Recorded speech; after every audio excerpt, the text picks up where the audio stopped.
of wonderful memories. Visualize that hill without any houses on it, and then the sun. We basically built all our own buildings. On the hill would be the horses. Knocked our other gym down. Roof came flying off. So there is a tunnel underneath that main road, and we all had our ice skates here with us. And the boys, they thought they were really modern. They'd climb up in the trees and put a field hockey to America, pretending that we were fancy skaters. Who was the man on campus. And eventually I got to know it was taken up with the computer.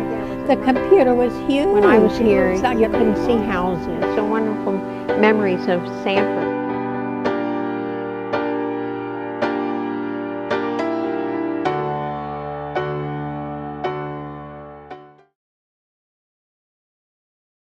This is the entrance to Sanford School. Of course, it was Sunny Hill School at that point. In 1930, the first 7 children enrolled in Sanford School and walked down this lane. This building had been built in the summer of 1930, and the property had been purchased in 1929. The particular trees that we see here were actually already here at Sanford. And in the ensuing years, we planted more. The original trees went across the current new Lancaster pike, the one that we use now. And if you go beyond that, about 50 yards, is the old Lancaster pike. And the trees then went all the way out there and to Sanford Hall, and then down towards Hockessin a little ways, and they still can be seen at our exit.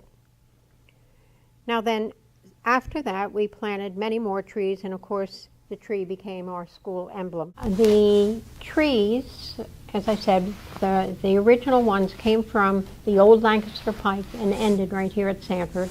And then they made a left-hand turn and went down towards Hockessin, and they were on our property. Our property goes on, did then go beyond the road. And when you go towards Lower School from here, the trees on the embankment on the left-hand side, they were planted, I believe it was by the class of 1950. Back in the early days, certainly when we were boarding school, what we did was every class gave a project to the school, a present to the school, and it was a huge project.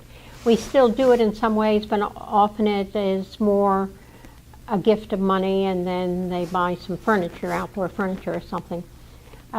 I've been very pleased with recent years. There have been a couple. The wall for Mrs. Helen Vermachek is one of our better, more recent, because it's something enduring.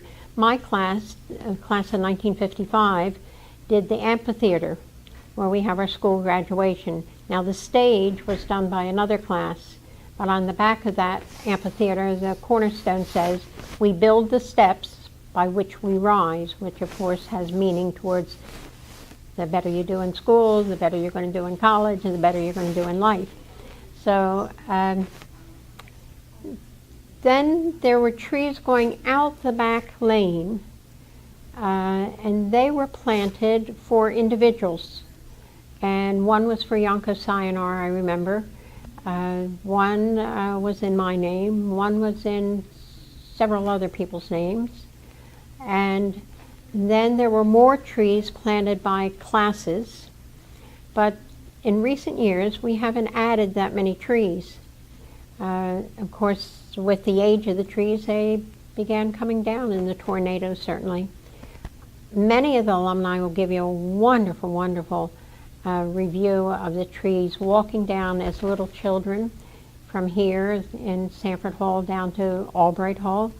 And the aroma by the trees, it was a tunnel created by the trees, and now there's so many trees gone. I wish we would fill the spots and enable next year's, meaning not next year, but future years, children would also have the opportunity to have that aroma. Sanford Hall was built in a shape with special meaning in order to commemorate one of the sons of Mother San. With this building, the one story handed down is the fact that the foundation, which is a stone foundation for this building, was built in the shape of a cross, and that was for Sanford Son. When you come in the front door, it's a little rectangular area, and it goes all the way through the building to the back end. And then there are two wings. If you can imagine this, when you go all the way through the back door, that is the bottom of the Christian cross. And the two wings are the two arms of the cross, and the front entrance is the top of the cross. And it was intentionally built, that's the way the foundation of this building is, to honor the firstborn child of Mother Sawn, Sanford W. Sawn Jr. Now, if we were to go to the chapel, we have those beautiful, beautiful chapel windows. And if you look beyond the altar, right up at the top in the center, there is the sketch of this building, and then there is a picture of the foundation with rays of sunshine coming out of it. This building was for all grades that we had. Our first high school students didn't come until 1935. Actually, they had been students who were here and then they grew older. There was a young man, and he was the first non-Sawn to go all the way through the school. And his name was Robert Crawford. Now we call him Bob. We used to call him Bobby. But when I was in school in the early 1950s, I graduated in 55. Bob graduated in 54.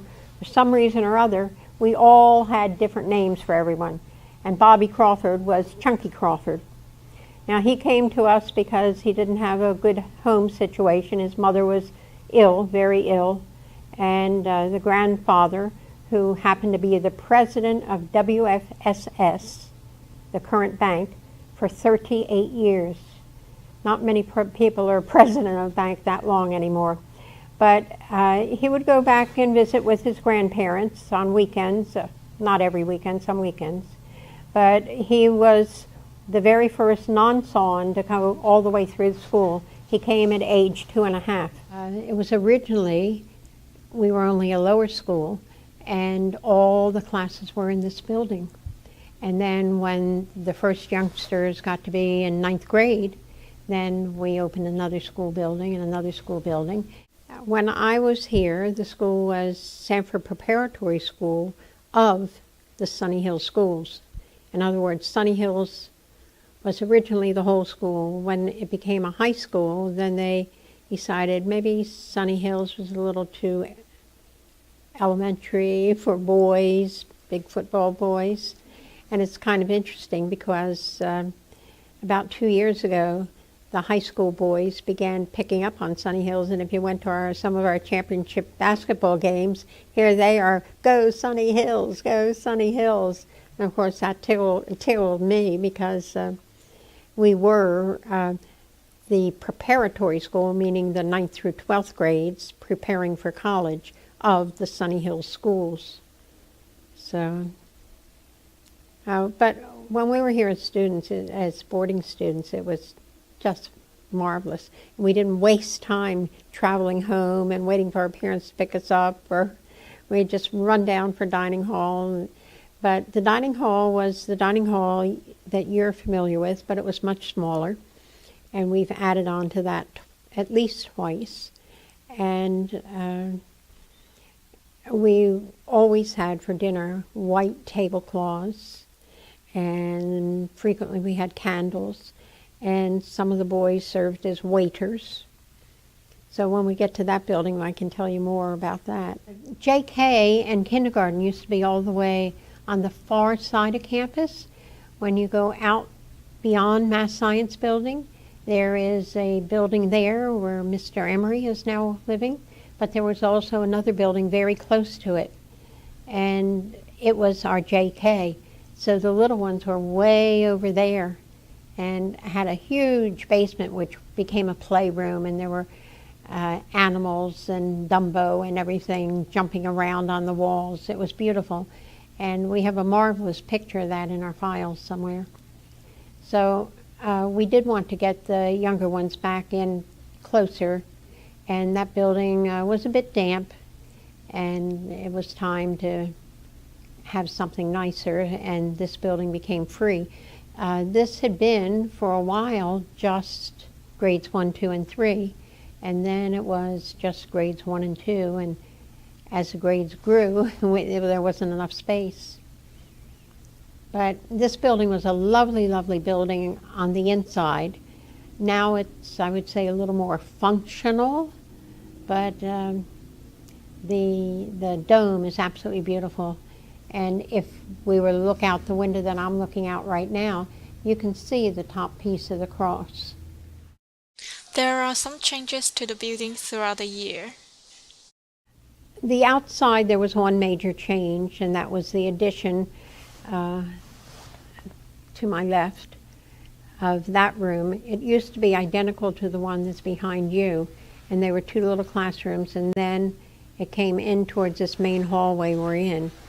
And if you were to move about 8 feet back, you would be directly under the dome. In the dome and above the dome is the bell, which we can see from outside. And that had been closed off for some time for some reason. Maybe it was save on heat, or I don't know what it was. And then people were looking for the bell, and they couldn't find the bell. They thought it had been taken down and stored in Mother Sawn's garage or something, or up in an attic. And suddenly someone said, well, maybe it's still up there. So they climbed up there, and yes, indeed, it was still up there, and no one had been able to find it because it was where it originally was. But that rang every morning, and that was telling you school was beginning. So that was nice. Even down by Stephen May, you could hear the little bell. For upper school students, we also had a bell, but it was not up in the building.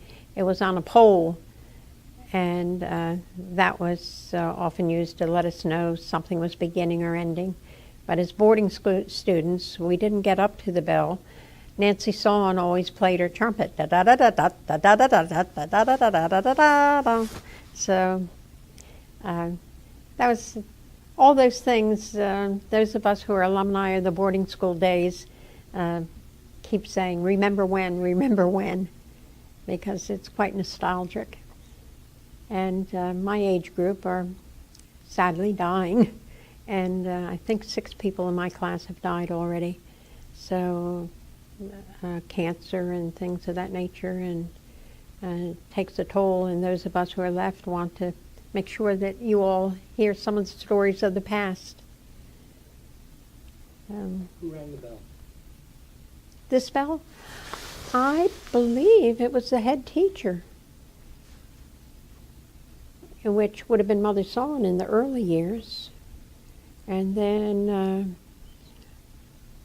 it stopped when this was just all kindergarten, and then someone said, let's start it again. So it was started yet again.